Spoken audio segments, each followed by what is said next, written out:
So the reason that we are going to talk about this delusion is basically because delusion is dangerous. It's not like कि ये कोई आपका दोस्त है. Delusion ऐसा नहीं होता कि आप बोल रहे हो तो सामने वाला ही धोखे में रहेगा. Delusion अगर आप बोल रहे हो तो आप भी धोखे में हो. अगर आप झूठ बोल रहे हो तो सिर्फ आप उससे झूठ नहीं बोल रहे हो जिससे आप झूठ बोल रहे हो, आप खुद से भी झूठ बोल रहे हो. तो डिल्यूजन दोनों वे में एक्ट करता है. डिल्यूजन ऐसा नहीं है कि सिर्फ आपके अगेंस्ट काम करेगा, आप आपके फेवर में काम करेगा, सामने वाले के अगेंस्ट. अगर आप झूठ में जी रहे हो तो सबसे पहले शिकार तो आप हो. झूठ का सबसे पहला शिकार आप स्वयं होते हो और कोई नहीं होता. सबसे पहले झूठ में आप फंसते हो, उसके बाद सामने वाला फंसता है. अब सामने वाला डिपेंड करता है कि वो आपसे कंफर्टेबल है कि नहीं है. अगर वो आपसे कंफर्टेबल नहीं है तो वो चला जाएगा आपके रास्ते से, एंड ही विल और she will find our own way. अगर उसे दिखेगा कि आप झूठ में जी रहे हो, आप उस झूठ में अपना कंफर्ट बना चुके हो, अपना प्यार बना चुके हो, अपना आसक्ति बना चुके हो, अगर उस झूठ में आप जीना ज़्यादा ज़रूरी समझते हो जैन कि किसी सच में मरना, that's what the thing is. मरने का तो मरना नहीं, मतलब पेन झेलना. अगर सच में आप पेन नहीं झेल सकते हो, झूठ में आप अच्छी चीज़ें सोच सकते हो, तो it just that people will leave. People don't like somebody who lives in delusion, जो धोखे में रहे, जो अपने आप को धोखे में रखे, अपनी फैमिली को धोखे में रखे और चीज़ें आगे बढ़ा ले. तो don't put yourself into delusion. That's one thing. And if you like to put yourself into delusion, make sure that the fact that there are consequences involved. कि delusion कहीं ना कहीं conflict की तरफ जाता है. Conflict is not the ultimate reality of the world. It has become the ultimate reality because we have given delusion more preference over ourselves, our basic understanding. And when delusion is given more preference our basic understanding, when delusion is given more preference over our basic understanding, that's what happens कि आप हमेशा लड़ाई की तरफ ही जाते हो. क्योंकि delusion कभी सच होने नहीं वाला.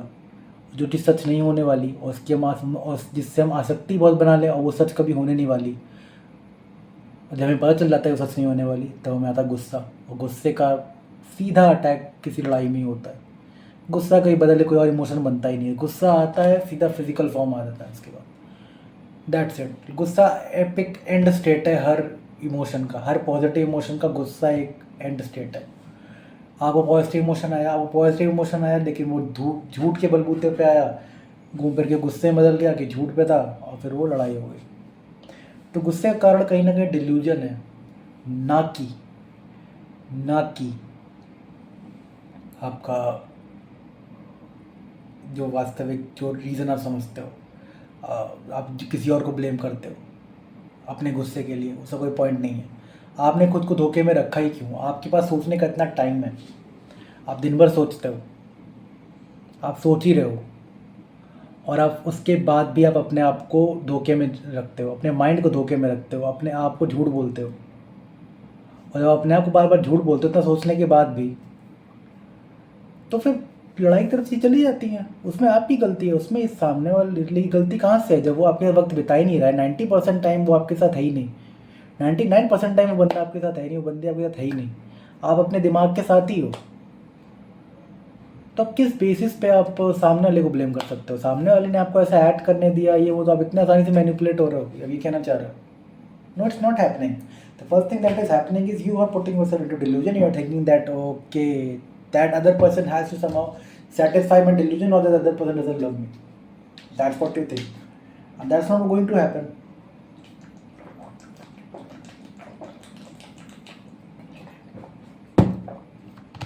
That's not what going to happen. Why? Why that's not going to happen? Because सामने वाला भी अपने डिल्यूजन में, उसका तुम्हारे डिल्यूजन के लिए वक्त नहीं है. उसे भी निकलना है उस झूठ से, पर उसके पास वक्त नहीं है तुम्हारे वाले झूठ के लिए. वो अपने झूठ में जी रहा है, वो अपने झूठ में जी रही है. तुम अगर अपने झूठ से बाहर निकलने की कोशिश करोगे तो हो सकता है जो तुमसे प्यार रख करता है, जो तुमसे आसक्ति करता है, वो भी अपने झूठ से बाहर निकलने की कोशिश करे. तो पॉइंट ये समझना है आपको कि आपका ज़्यादातर वक्त खुद के साथ बीत रहा है. तो अपनी गलती के लिए भले ही सामने वाली गलती लगे, अकाउंटेबल कैसे करोगे खुद को? और जब खुद को अकाउंटेबल करोगे तब आप समझोगे रियलिटी क्या है और आपको क्या समझाया जा रहा है, क्या दिखाया जा रहा है. दूसरे ब्लेम करना आसान है, लगता भी है माइंड को कि दूसरी गलती है, बट माइंड तो डिल्यूटेड है. और डिल्यूटेड एंटिटी की सुनी क्यों रहे हो? इतना ज़्यादा कॉन्फिडेंस में जी क्यों रहे हो? को कॉन्फिडेंस कम करो और समझो कि रियलिटी है क्या। आपका डिल्यूजन ही कहीं ना कहीं आपको बाहर लड़वाता है। और जितना धोखा आप अपने आप को दोगे, जितना धोखा आप अपने आप को दोगे, जितना डिल्यूजन आप अपने आप को दोगे, जितना ज़्यादा आप डिल्यूजन अपने आप को दोगे, उतना ज़्यादा आपको दिक्कत होगी। क्योंकि इन दी एंड कोई भी भ्रम आपका सत्य में नहीं बदलने वाला। और जो चीज़ सत्य में नहीं बदलती वो चीज़ हमेशा हमेशा युद्ध में बदलती है। बेफर्जी का युद्ध होगा, फिर परेशान ही रहोगे, कहीं के नहीं रहोगे। सीधी बात यही है कि माइंड को समझो कि माइंड एक डिल्यूजनल एंटिटी है जिसको आपको डिल्यूडेड रखना है।